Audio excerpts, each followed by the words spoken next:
Scalar triple product वरती आलेला question आहे. ऍक्च्युअल मध्ये स्केलर ट्रिपल प्रोडक्ट म्हणजे रिअरेंजमेंट वरती आलेला क्वेश्चन आहे. त्याच्यामध्ये काय दिलेलं आहे त्यांनी आपल्याला, तर या क्वेश्चन मध्ये बघा इथं 3Q जो आहे 3Q 3 वेक्टर Q याच्या जागी 3 वेक्टर R असे. मग काय करतो मी एकदा लिहून घेतो, 2 vector P minus 3 vector R vector Q vector S plus पुढच्या बॉक्स मध्ये आहे 3 vector P plus 2 vector Q vector R vector S. ठीक आहे, इज इक्वल्स टू, आता मी याला काय म्हणतो तर डिटर्मिनंटचे रूल इथं आपण यूज करू, that is 2 vector P vector Q vector S minus 3 vector R vector Q vector S plus इथं काय होईल आता 3 vector P vector R vector S plus 2 vector Q vector R vector S. इथपर्यंत आपण आलो. आपल्याला आता डिटर्मिनंटचा रूल माहिती आहे की एखाद्या कॉलमला किंवा रोला एखाद्या सेम नंबरने किंवा स्केलरने जर मल्टिप्लाय केलेला असेल तर आपण काय करू शकतो, तो जो नंबर आहे ज्या नंबरने मल्टिप्लाय केलेले, जो स्केलरने मल्टिप्लाय केलेले तो नंबर आपण त्या डिटर्मिनंटच्या बाहेर घेऊ शकतो. आणि हा बॉक्स प्रोडक्ट जो असतो तो ॲज सेम डिटर्मिनंटच आहे, म्हणून त्याचे रूल इथं लागू होतील. दॅट इज हा 2 जो आहे हा 2 बाहेर येऊ शकतो, कारण 2 काय केलेलं मी ओव्हरऑल वेक्टर P ला मल्टिप्लाय केलेला आहे. ठीक आहे, म्हणजे वेक्टर P चे जे कॉम्पोनंट्स असतील I J K या तिघांनाही तो मल्टिप्लाय होणार आहे. ठीक आहे, म्हणजे एक पूर्ण रो जो आहे त्या पूर्ण रो ला तो मल्टिप्लाय होणार आहे. म्हणून काय केलं मी तर तो 2 बाहेर घेतला आणि याला काय केलं vector P vector Q vector S. Same इथे आपण तेच केलं, 3 कॉमन घेतला म्हणण्यापेक्षा बाहेर घेतला डिटर्मिनंट असे म्हणलं तरी चालेल, बॉक्सच्या बाहेर घेतला असं म्हणलं तरी चालेल.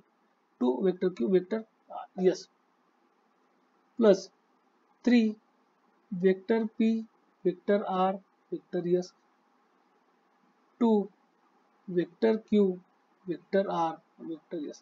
आता इथपर्यंत आलो आपण. आपल्या प्रश्नात काय विचारलेले ते एकदा आपल्याला बघावं लागेल. आपल्या प्रश्नात त्यांनी असं सांगितलेले की M एक स्केलर आहे ज्याने बॉक्स प्रोडक्ट PRS ला मल्टिप्लाय केलेले. आता आपल्याकडे तर PRS आहे का, तर आहे, हा PRS आहे. म्हणजे इथून मला काय मिळालं, M ची व्हॅल्यू मिळाली, M ची व्हॅल्यू मिळाली मला 3. मी डायरेक्ट कम्पेअर करतो, PRS एकाच बॉक्स मध्ये फक्त PRS आहे. याच्या पुढं QRS ठीक आहे, हा QRS इथं दिलेला आहे, सॉरी इथं आलेला आहे आपला. मग इथं QRS आलाय, सोबत कुठे आले का PQS नाही, RQS मात्र इथं आलेला आहे, RQS आहे. ठीक आहे, म्हणजे एलिमेंट तर सेम आहेत पण त्यांची पोझिशन जी आहे ती वेगवेगळी आहे. मग मला डिटर्मिनंटचा तो रूल माहिती आहे, ज्या रूल मध्ये की काय असतो तर मी जर रो किंवा कॉलम एखादा रो किंवा एखादा कॉलम मी जर इंटरचेंज केला, म्हणजे फक्त दोघांमध्येच ते इंटरचेंज केला तर त्यावेळेस काय होतं तर डिटर्मिनंटची व्हॅल्यू ही अपोजिट होते. ठीक आहे, म्हणजे प्लस असेल तर मायनस होईल, मायनस असेल तर प्लस होईल. मग इथे काय करू आपण, आपल्याला त्यांनी विचारलं कोणत्या ह्याच्यामध्ये ऑर्डर मध्ये QRS ऑर्डर महत्वाची आहे. इथं QRS ऑर्डर आहे मात्र इथं आहे RQS. मग इथं मला काय करावं लागेल, इंटरचेंज करावं लागेल. पोझिशन कोणती कोणती, वेक्टर R ची आणि वेक्टर Q ची. मग मी पोझिशन इंटरचेंज करणार आहे म्हणजे त्याची व्हॅल्यू सुद्धा अपोजिटला जाणार आहे.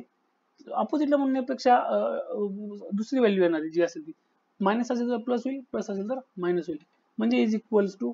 आता PQS आहे का, PQS आहे ऍज इट इज L, म्हणजे मला ती L ची व्हॅल्यू ऍज इट इज मिळाली 2. या दोन व्हॅल्यू मिळाल्या, फक्त एका व्हॅल्यू मध्ये थोडी अडचण होती.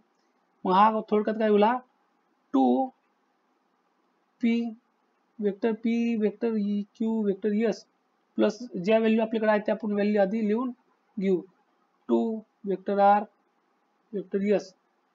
आता हा जो मायनस आहे तो काय होईल आता प्लस, का, कारण मी Q ला आणि R ला काय करतोय इंटरचेंज करतोय, त्यांच्या पोझिशन्स इंटरचेंज करतोय. प्लस लास्टचा जो आहे आपला vector P vector R vector S as it is राहील. आता मी इथे डायरेक्ट दोन्ही प्रोडक्ट सेमच आहे, दोन्ही बॉक्स प्रोडक्ट, मग मी त्यांच्या स्केलरची डायरेक्ट ऍडिशन घेऊन टाकतो. म्हणजे पी क्यू एस काय माझ्याकडे, सॉरी उलट लिहिलं मी, हा यल ह्या लास्टला पाहिजे होता. L is equals to 2, Q R S काय माझ्याकडे एन आहे, एन इज इक्वल्स टू झाला 5, आणि P R S I M आहे, आय एम इक्वल्स टू झाला 3. म्हणजे उत्तर जर पाहिलं आपण तर एम एम एम 3 आहे, एम 3 एन 5 आणि एल 2, म्हणजे असा ऑप्शन आला आपला चौथा.